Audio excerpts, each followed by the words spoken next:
Good morning mga kasobe! Araw naman ng Sabado, araw ng sideline, biyahe tayo sa Lalamove at Grab Express. Okay mga kasobe, gaya dati, tripay natin yung reset 90. Yan, para mamayang gabi, alam natin kung ilang kilometers ang nandar natin. Tapos full tank tayo ngayong umaga, mamayang gabi, papafull tank ulit tayo. Kung magkano yung pa-full tank natin sa gabi, yun yung actual na gastos natin sa diesel para sa sideline natin ngayong araw na to. Okay mga kasobe, time check, 8:37 ng umaga. So sideline ulit tayo, ang biyahe natin, Grab Express at saka Lalamove. Grab Express, Grab Express MPV.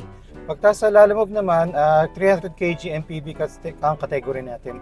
So walang mission or incentive kay Lalamove this week, pero sa Grab Express mga kasabi, all good kasi araw-araw may incentive sa Grab Express. So ang sideline goal natin mga kasabi, 3,000 pesos na gross income. Gross income, ito yung bookings, incentives plus tips. Pero syempre sa gabi, bawas pa rin natin yung mga gastos natin. Diesel, budget for car maintenance, kung pagkain natin, tapos kung nag-toll fee tayo, kung ano man, para alam natin kung magkano yung net, yung malinis na take home pay natin ngayong araw na sideline natin mga kasabi. So, abang-abang tayo ng booking mga kasabi. Tingnan natin kung saan tayo dadalhin ni Lalamove at Grab Express ngayong araw na to.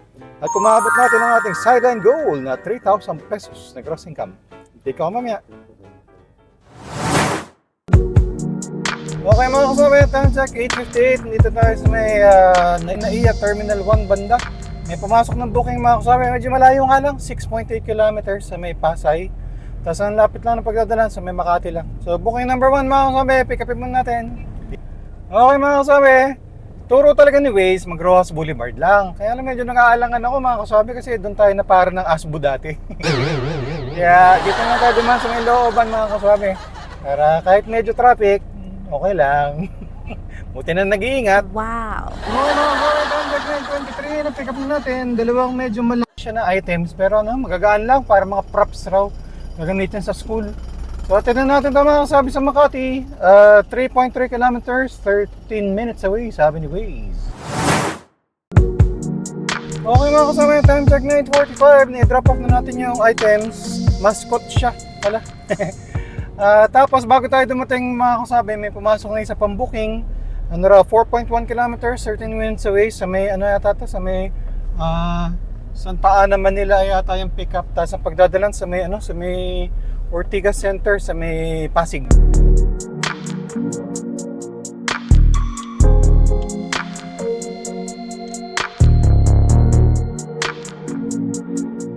Okay mga kasabi, habang tayo ay nagdadrive, update ko muna kayo sa ating segment. Ating segment na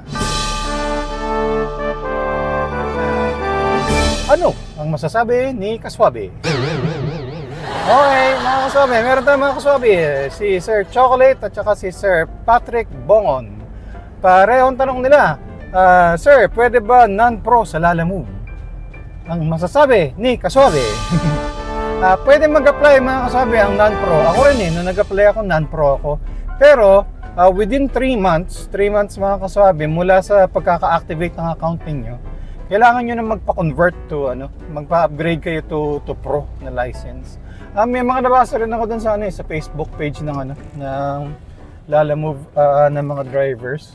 Ang nangyari, dahil nga hindi sila nag-update, hindi sila nagpa-convert sa pro, nasuspend yung account nila.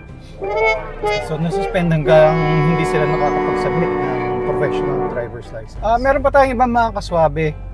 Sila Sir Mark Man, Sir Kayod Marino TV, Manoy Vlog TV, Chard Udarbe, si Sir Skunk. Tinatanong nila kung ano yung sasakyan natin na gamit kasi parang matipid raw sa diesel. So, ang dagdag na masasabi ni Kaswabe, ano ang gamit natin mga Kaswabe? Isuzu Crosswind na 14 years old, teenager na to mga Kaswabe. Medyo matipid siya kasi una, manual transmission siya. So, syempre kapag automatic, mas malakas sa konsumo ng fuel, no? Pangalawa, mas mura yung diesel kaysa sa gasoline. Pangatlo, Saturday tayo madalas bumabiyahe mga kaswabe. So katulad nito, hindi ganong matraffic kasi nga Sabado. Pang-apat, kapag naghihintay tayo ng booking, usually nagpapatay talaga ako ng makina, tapos magpaparada ako sa may mga ilalim ng puno, o kaya tatambay tayo sa mga convenience store, sa mga 7-Eleven, Uncle John's, o kaya sa mga fast food para naka-aircon tayo. Wow. So, yun mga kasama, kaya siguro matipid itong gamit natin na sasakyan kasi nga dahil sa mga bagay na yan. So, tanong ko lang sa inyo mga kasama, ano ba mga sasakyan ang ginagamit niyo? Pa-comment naman doon sa baba para matingnan natin kung ano ba yung mga magagandang sasakyan na magamit dito sa paglalalabog pagka-Grab Express. Yun lang muna mga kasama, yun ang masasabi ni Kaswabe.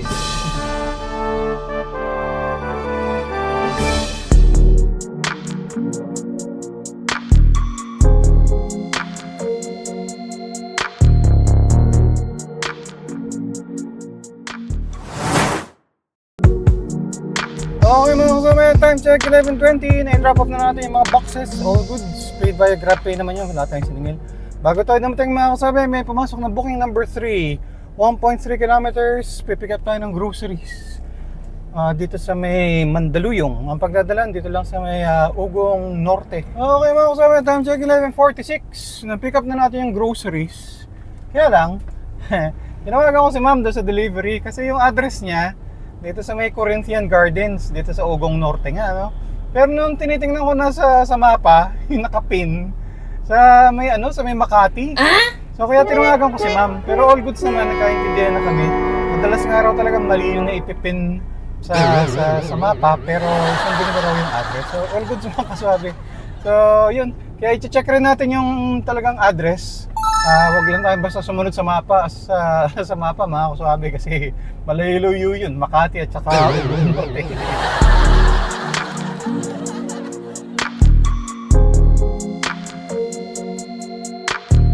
Okay mga kaswabe, sakto 12 na tanghali. Na-drop off na natin yung mga groceries, all goods, paid via GrabPay.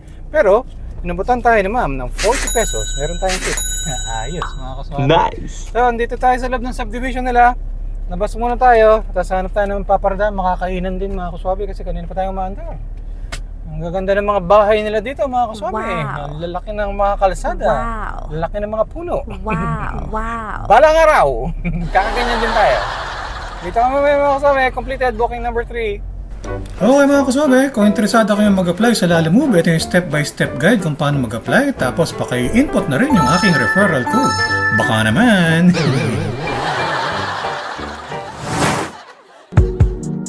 Okay mga kasama, time check 12:32. Nagpahinga tayo ng konti, kumain na rin tayo. May pumasok na booking sa Grab Express mga kasabi.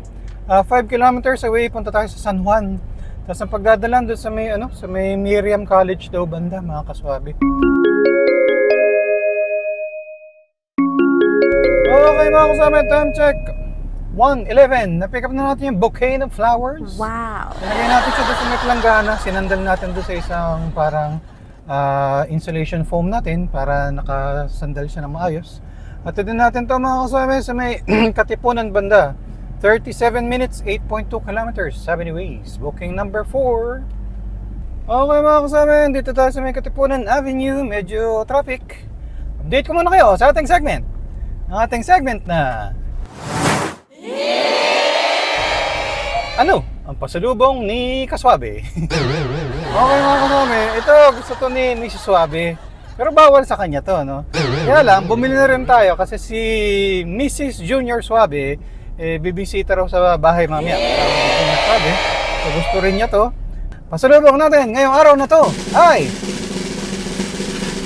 mga kaswabe, chicharon. Bumili na rin tayo ng suka para masausapan siya. Yan ang pasalubong natin ngayon mga kaswabe. Suka, saka chicharon. Okay mga kasama, time check 1:59. I-drop off na natin yung bouquet of flowers, all goods. Paid via cash yung mga kasama, 457 lang yung bill ni ma'am. Binigyan niya tayo ng 500. Keep the change na raw, all goods.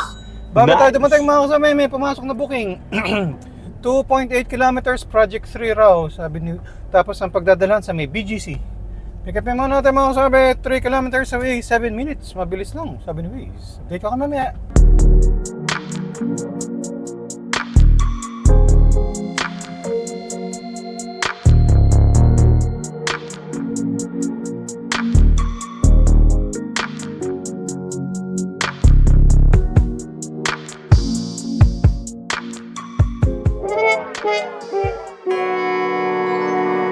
Okay mga kasabi, time check 3:10. Nandito tayo sa BGC. I-drop off na natin yung mga packages mga kasabi. All goods, 486 na yung bill ni ma'am, pero binigyan nyo tayo ng 500. Keep the change na raw. Okay mga kasama, time check 3:22. Habang nandun tayo sa BGC, naghahanap tayo ng mapaparadahan. May pumasok na booking mga kasama sa may East Trembo. Ano raw, sabi ni Waze, 1.7 kilometers, 7 minutes away. Tapos ang pagdadalan sa may MOA sa Pasay. Cake raw ang dadalhin mga kasama.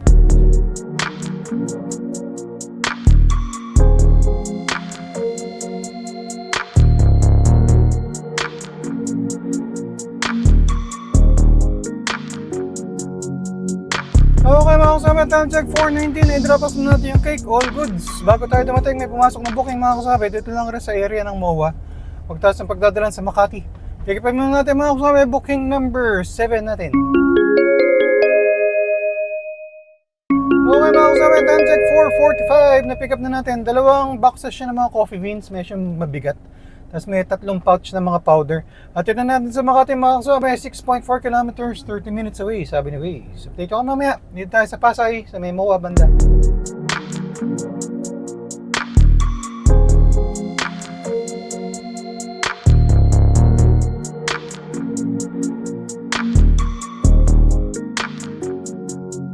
Okay mga kasama, time check 5:25. Na-drop off na natin yung mga coffee beans, all goods. Binayaran tayo ni sir. Eksakto! Walang labis, walang kulang. Dito tayo sa Makati mga kasama, park muna tayo. Hintay tayo next booking. Update tayo mamaya. Okay mga kasama, naka 102.2 kilometers tayo ngayong araw na to. Tapos full tank na tayo ng umaga, tapos ngayong gabi pa full tank ulit. Yung pinakarga natin ngayong gabi, yun yung actual na gastos natin sa diesel para sa sideline natin ngayong araw na to. Okay mga kasama, time check 7:50 ng gabi. Dito tayo sa may Pasay banda kasi susunduin natin si Junior Suabe at saka si Mrs. Junior Suabe. Okay mga kasama, lagpas 11 hours tayo ngayong araw na to. 3 hours and 30 minutes yung waiting time, tapos 7 hours and 43 minutes with booking. Okay mga kasama, complete natin kinita natin sa 7 booking sa Grab Express 2630, Grab Express Incentives 313, wala tayong nakuha booking sa Lalamove, cash tips 97 pesos. So gross income natin 3,040 pesos. Achieve natin ang ating sideline goal mga kasama.